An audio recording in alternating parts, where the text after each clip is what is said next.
Welcome to Frenchy Tales. Make your learning journey fun and exciting with engaging stories. Bonjour à tous, bienvenue dans une nouvelle vidéo pour apprendre le français. Cette vidéo va vous aider à améliorer vos compétences orales. Aujourd'hui, je vais vous raconter une histoire plus longue et plus émotive. C'est l'histoire d'une jeune femme appelée Élise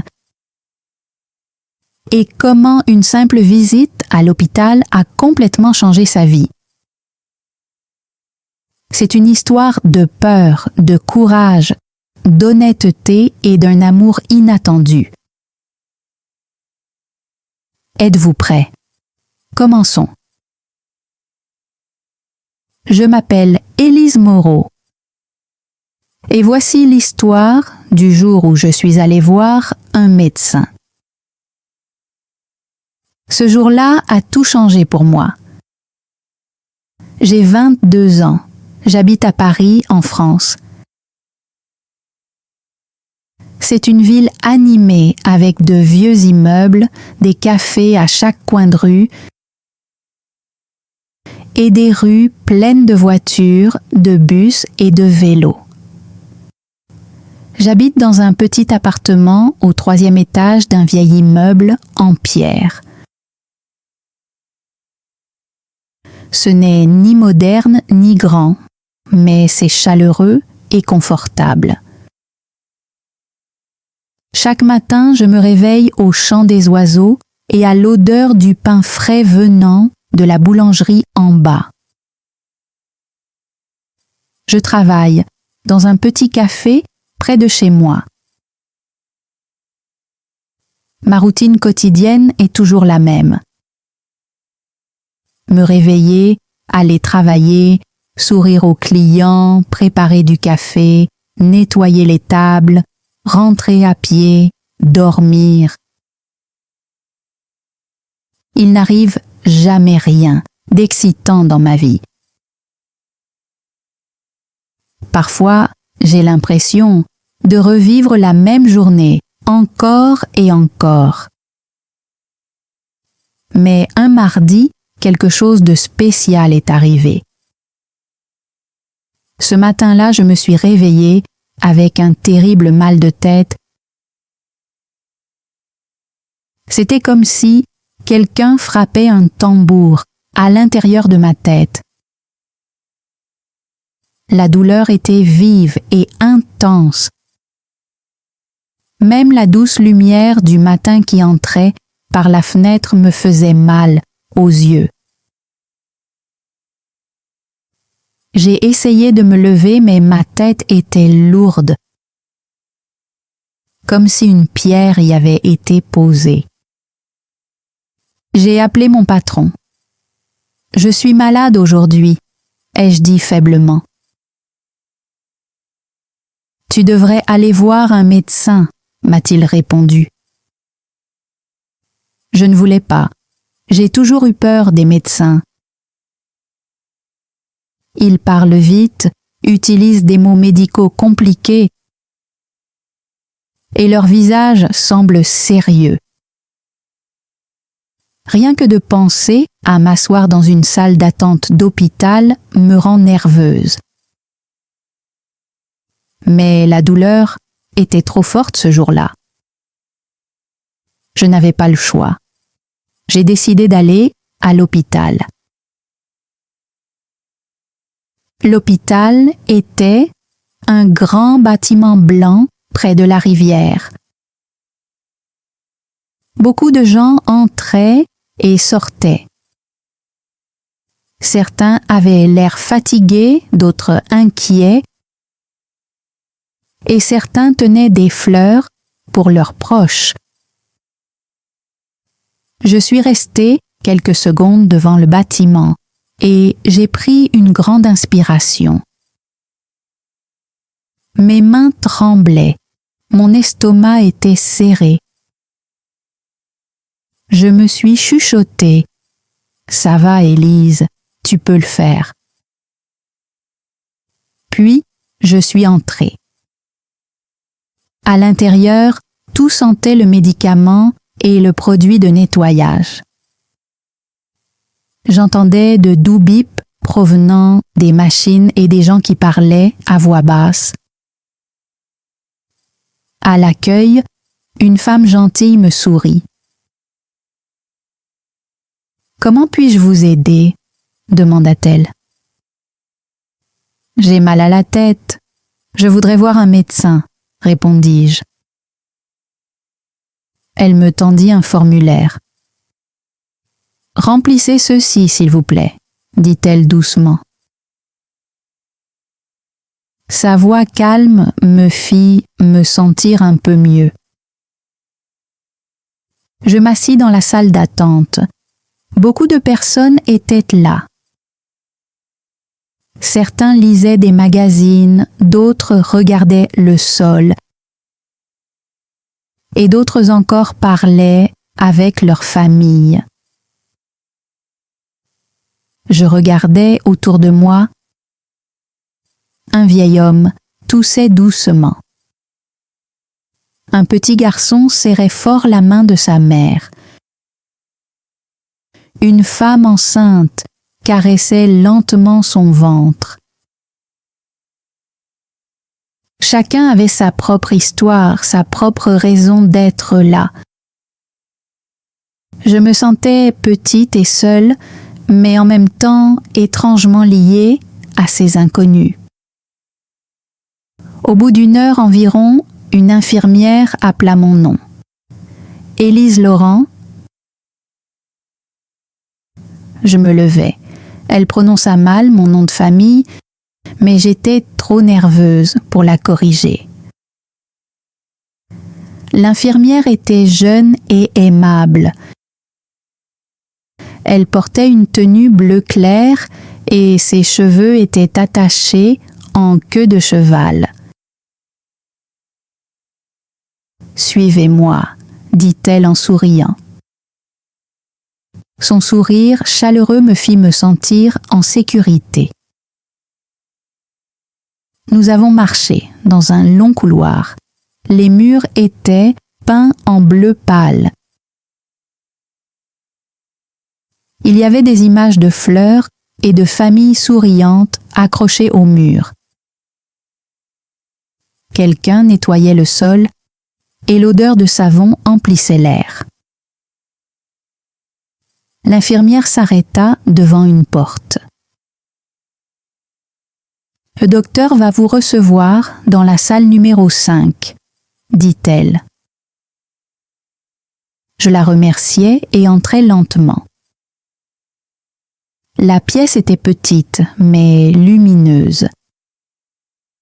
Il y avait un lit au drap blanc, une chaise, un bureau avec des outils médicaux et une grande étagère pleine de livres. Tout paraissait propre et bien rangé. Je m'assis sur la chaise et attendis. Je fixai l'horloge. Tic, tac, tic. Mon cœur battait vite. Je voulais partir.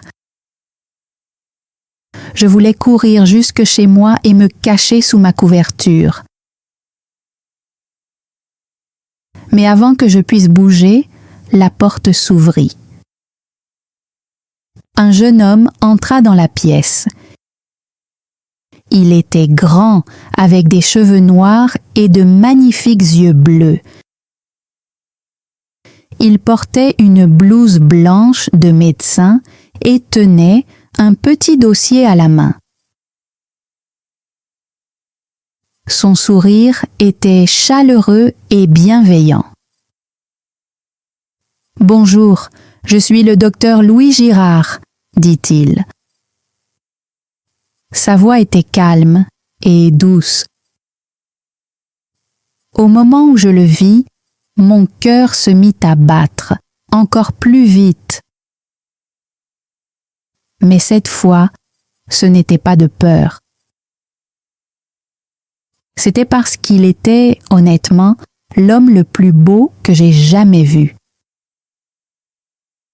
Qu'est-ce qui vous amène aujourd'hui? Demanda-t-il en s'asseyant.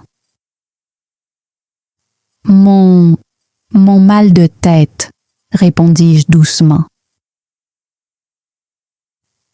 Il rapprocha un peu sa chaise de moi. Je pouvais sentir son parfum. Il était frais, comme la brise marine d'un matin d'été. Il me regarda attentivement dans les yeux. « Quand la douleur a-t-elle commencé ?» demanda-t-il. « Ce matin, répondis-je. » Il hocha la tête et nota quelque chose sur son papier. « D'autres problèmes ?» demanda-t-il. « Non, dis-je, juste le mal de tête. » Il prit ma tension. Puis il utilisa une petite lumière pour examiner mes yeux et mes oreilles. Il posa doucement sa main sur mon front pour vérifier ma température. Son visage était tout près du mien. Je me sentais nerveuse, mais d'une façon douce, comme si des papillons dansaient dans mon ventre. Mes mains étaient froides, mais mes joues brûlantes. Je me demandais s'il pouvait entendre à quel point mon cœur battait vite. Après l'examen, il sourit. « Tout semble normal, » dit-il. « Je pense que c'est juste, une céphalée de tension. Rien de grave. Buvez plus d'eau et reposez-vous. » Il me donna des médicaments et m'expliqua comment les prendre. « Merci, docteur, » dis-je doucement. « Je vous en prie, Sarah, » répondit-il gentiment avec un petit sourire qui fit fondre mon cœur. Je quittai l'hôpital. Ma tête allait déjà un peu mieux, mais mon cœur, lui, n'était pas du tout calme. Sur le chemin du retour, je ne pouvais pas m'empêcher de penser à lui, à son sourire, ses yeux, sa voix douce. J'avais déjà rencontré beaucoup de gens auparavant, mais quelque chose chez lui me paraissait différent. Il semblait gentil et honnête, comme quelqu'un qui se souciait vraiment des autres. Je me dis, « Sarah, arrête, tu viens juste de le rencontrer. C'est ton médecin, ne sois pas ridicule. » Mais peu importe mes efforts, je pensais à lui toute la soirée. 3 jours plus tard, mon mal de tête avait complètement disparu. Mais mes pensées étaient encore pleines du docteur Girard. Chaque matin, en préparant du café au travail, je voyais son visage dans mon esprit.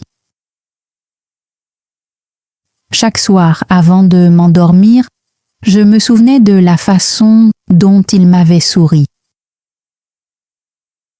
Je ressentais quelque chose que je n'avais pas ressenti depuis longtemps, de l'excitation. Une petite idée folle commença à grandir en moi.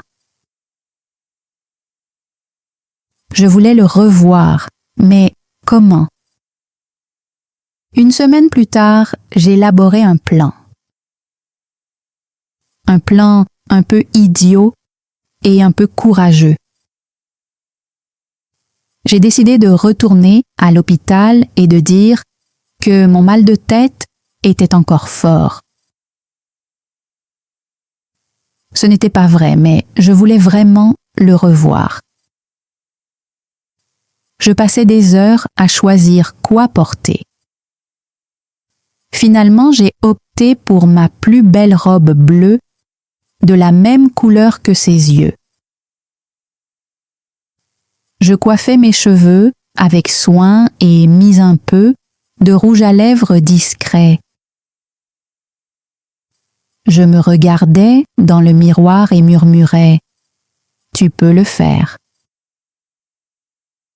Mon cœur battait vite, mais cette fois à cause de l'excitation, pas de la peur. Quand j'arrivai à l'hôpital, la même femme gentille était à l'accueil. Elle me reconnut tout de suite. « Oh, bonjour à nouveau !» dit-elle avec un sourire. « Le mal de tête vous gêne encore ?» J'avalais ma salive nerveusement. « Oui, c'est toujours très fort, mentis-je. » Elle me donna un formulaire et me dit d'attendre. Je m'assis dans la même salle d'attente que la première fois, mais tout semblait différent à présent. Je n'avais plus peur. J'étais excitée, nerveuse et pleine d'espoir. Mes mains tremblaient encore, mais pour une nouvelle raison. Je n'arrêtais pas d'imaginer le moment où il entrerait dans la pièce. Qu'allais-je lui dire? Se souviendrait-il de moi? Sourirait-il de la même façon? Le temps passait lentement. Chaque minute ressemblait à 1 heure. Enfin, l'infirmière sortit et appela de nouveau mon nom. Élise Laurent. Je ris doucement en moi-même. Elle prononçait toujours mal mon nom de famille, mais je m'en fichais. Je la suivis dans le même couloir bleu. Les tableaux de fleurs sur les murs semblaient plus lumineux cette fois. L'air paraissait plus chaud. Mon cœur battait vite. « Le docteur sera bientôt là », dit l'infirmière en ouvrant la porte de la salle numéro 5. Je franchis le seuil et m'assis sur la chaise. Je pris une grande inspiration. Mes paumes étaient moites. J'essayais de me calmer en me chuchotant « Ça va, Sarah, respire simplement ». J'entendais mon cœur battre comme un tambour dans ma poitrine. Puis la porte s'ouvrit. Le docteur Girard entre. Au moment où je le vis, mon cœur faillit s'arrêter. « Élise, » dit-il avec surprise et un sourire chaleureux. « Comment vous sentez-vous » Je plongeais dans ses yeux bleus, pleins de bonté, et j'oubliais toutes les phrases soigneusement préparées. « Pas bien, » répondis-je. « Le mal de tête est toujours là. » Il sembla préoccupé et s'approcha. « Reprenons les examens, » dit-il doucement. Il m'examina comme la première fois. Tension, yeux, oreilles, température. Tout était parfaitement normal. Mais il ne savait pas que le vrai problème n'était pas ma tête. C'était mon cœur. Lorsqu'il se pencha vers moi, je ressentis de nouveau cette douce nervosité. La pièce me parut soudain plus petite, plus silencieuse. Mon cœur battait si fort que je crus qu'il pouvait peut-être l'entendre. Lorsque l'examen fut terminé, il avait l'air perplexe. « Je ne vois rien d'anormal, » dit-il. « Avez-vous d'autres symptômes » Je secouais lentement la tête. Je sentais que le moment arrivait. La vérité était au bord de mes lèvres. Je plongeais dans ses yeux bleus, pris une profonde inspiration et décidai que je ne pouvais plus me cacher. « Docteur Girard », dis-je doucement. « Oui » demanda-t-il, intrigué. « Je dois vous dire quelque chose. » Son visage devint sérieux, comme s'il s'attendait à une mauvaise nouvelle. « En réalité, mon mal de tête est parti. » murmurai-je. « Il a disparu il y a plusieurs jours. » Il sembla surpris. « Alors pourquoi êtes-vous revenu » demanda-t-il doucement. J'hésitai un instant. Mes doigts jouaient nerveusement avec le bord de ma robe. C'était le moment le plus effrayant de ma vie, mais aussi le plus honnête.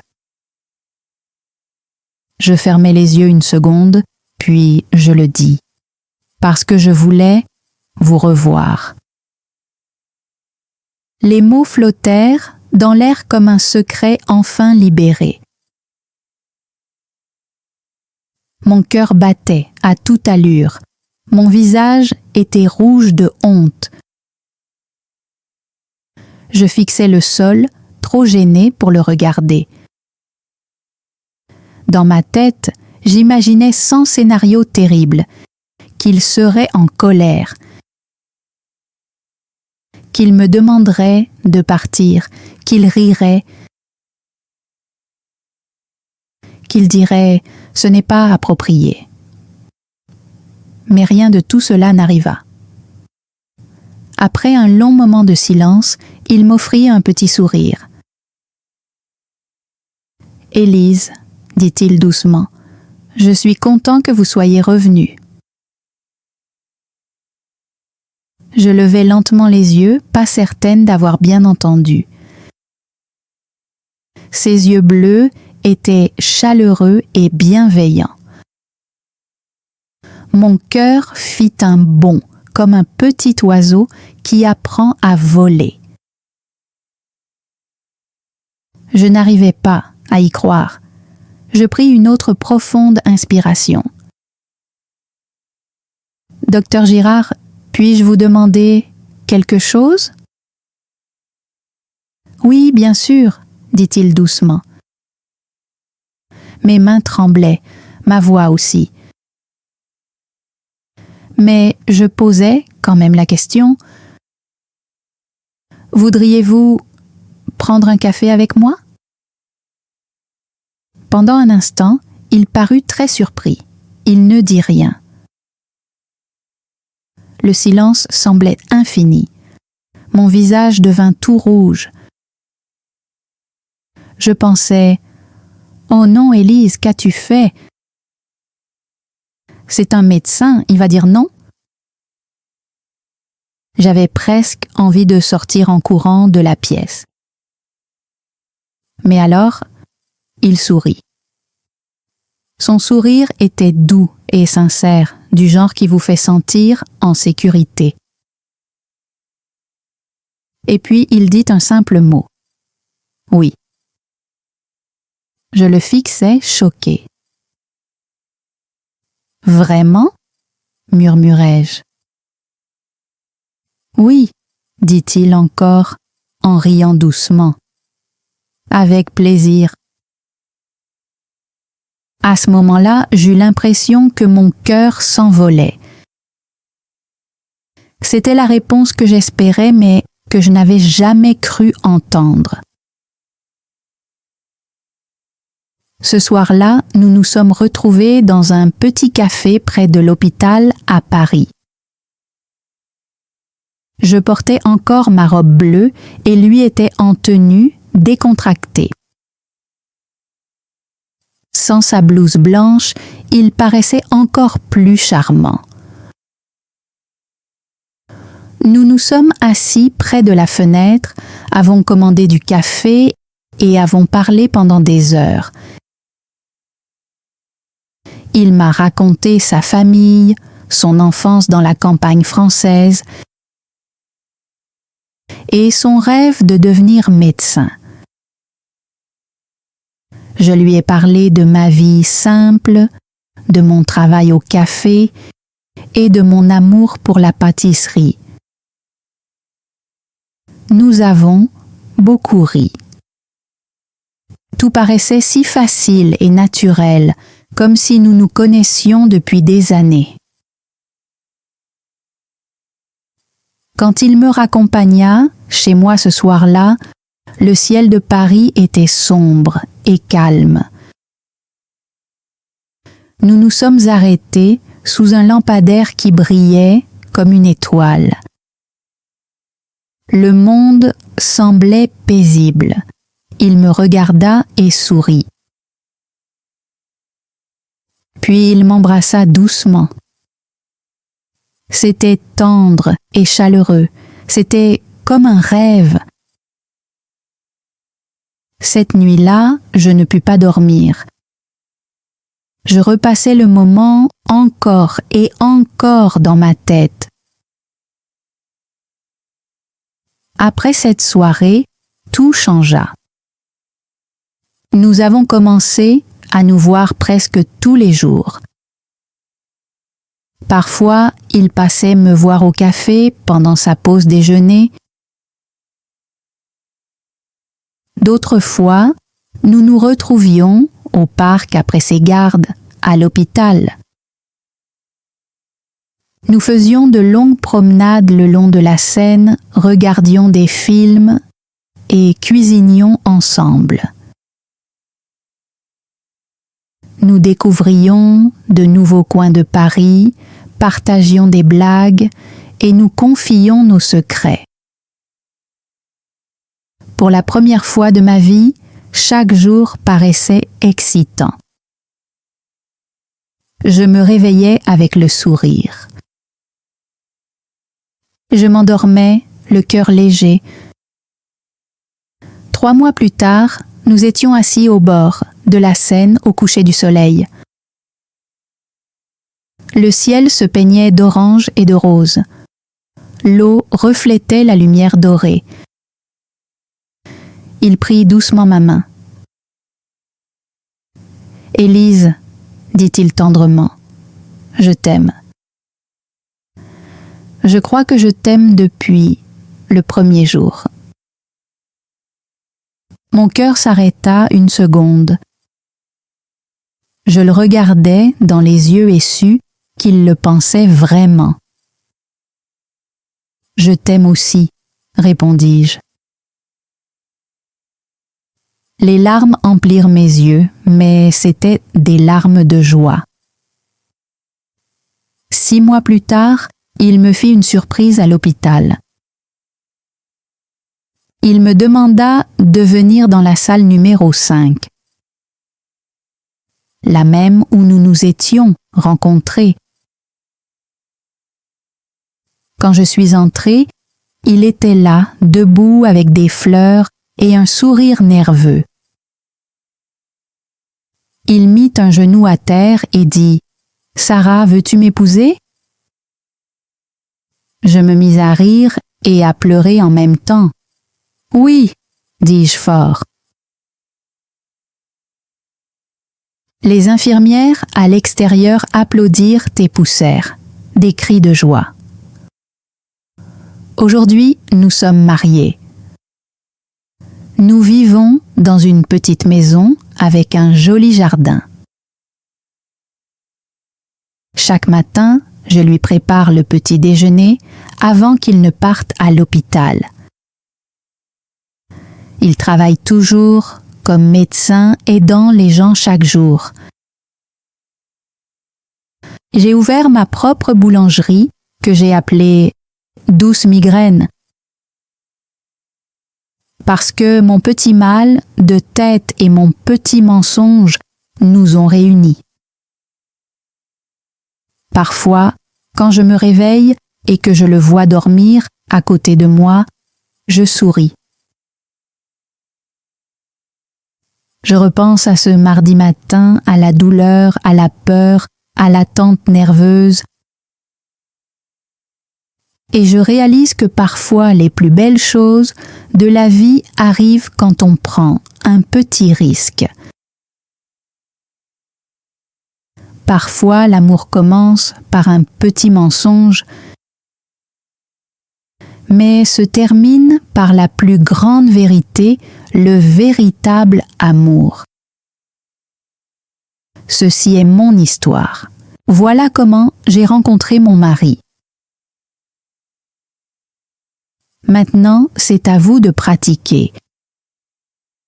Lisez l'histoire lentement et répétez après moi.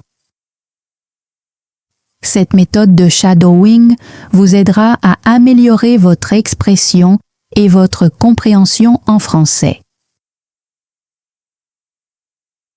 Rappelez-vous, pratiquez chaque jour, même seulement 10 minutes. Merci de m'avoir écouté et à bientôt pour une nouvelle vidéo d'apprentissage du français. Thanks for joining Frenchy Tales. Don't forget to like, subscribe, and keep learning through stories. See you next time.